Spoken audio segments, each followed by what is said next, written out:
करोड़ों आबादी को समेटे देश की राजधानी दिल्ली को पिछले कुछ वर्षों से मानो राजनीति की नजर लग गई है। छोटे से छोटे मुद्दों पर सियासी खींचतान, अदालतों में तू मैं और इन सब के बीच पिसती जनता।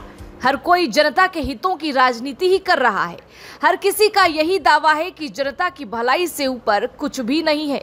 हर नेता, हर दल यही भरोसा दिलाता है कि जनता सर्वोपरि, जनहित के लिए सब कुछ समर्पित।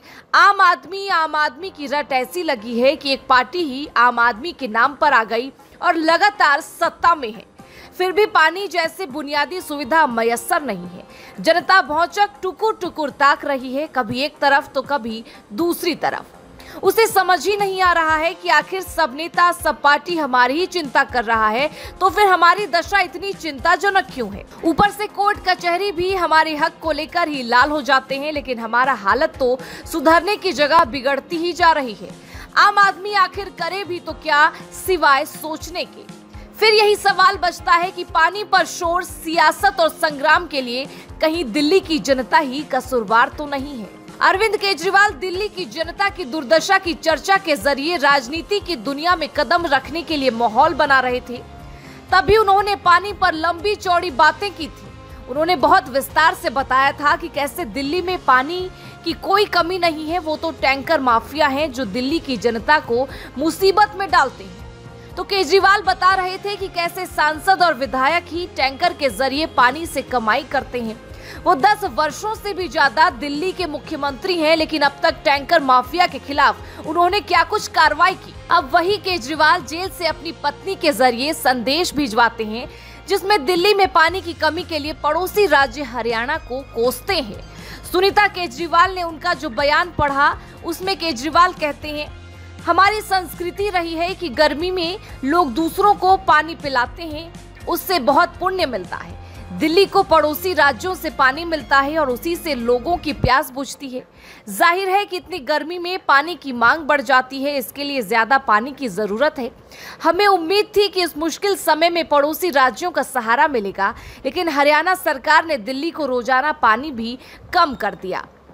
केजरीवाल को क्या पता नहीं है कि गर्मी में ज्यादा पानी की जरूरत होती है तो हरियाणा में भी पानी की खपत बढ़ी होगी।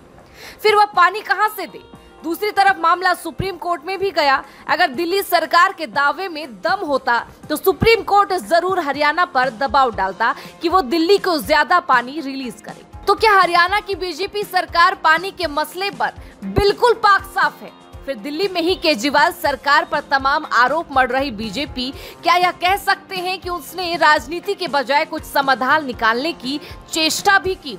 आपस में जितना गुत्थम गुत्था हो ले, ये जनता सब कुछ समझती है।